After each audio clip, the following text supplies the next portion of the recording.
সবচেয়ে গুরুত্বপূর্ণ ইবাদত এই যে নামাজ। আমাদের সন্তান আজকে নামাজ পড়ছে না। সন্তান নামাজ পড়ে, বাবা মা পড়ে না। বাবা মা নামাজ আদায় করছে, সন্তান পড়ছে না। ঠিক কিনা বলেন? প্রত্যেকটা মানুষ যদি নামাজি হয়ে যেত, প্রত্যেকটা মানুষ যদি আল্লাহকে সাজদা করত, এই দুনিয়ার মধ্যে আর অশান্তি থাকতো না। আল্লাহ তাআলা রহমত বরকতের সকল দরজাগুলি খুলে দিতেন। আল্লাহ পাক বলেছেন, ওয়ালাউ আন্না আহলাল কুরা আমানু ওয়াত্তাকাউ লাফাতাহনা আলাইহিম বারাকাতিন মিনাস সামাই ওয়াল আরদ। জনপদের লোকেরা যদি আল্লাহকে ভয় করে, আল্লাহর প্রতি ঈমান আনে, আল্লাহকে বেশি বেশি করে যদি ভয় করে চলে, আল্লাহ তাআলা আকাশ জমিনের সব রহমত বরকতের দরজা খুলে দিবেন। সুবহানাল্লাহ। আল্লাহকে ভয় করার মাধ্যম হচ্ছে নামাজ।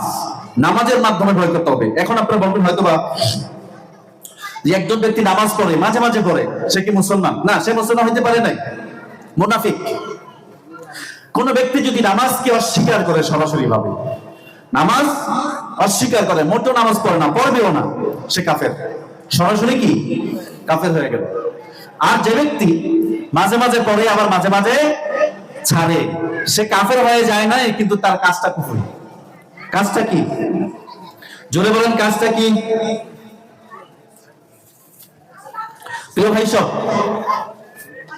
যে ব্যক্তি নামাজ পড়ে, মাঝে মাঝে পড়ে, আবার মাঝে মাঝে ছেড়ে দেয়, তার কাজটা হচ্ছে কুফরি।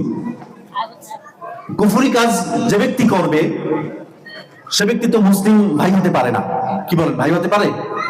মুসলিম ভাই হতে পারে? আল্লাহ তো বলেছেন, যারা সালাত আদায় করে এবং যাকাত প্রদান করে, তারা হচ্ছে তোমাদের দিনী ভাই।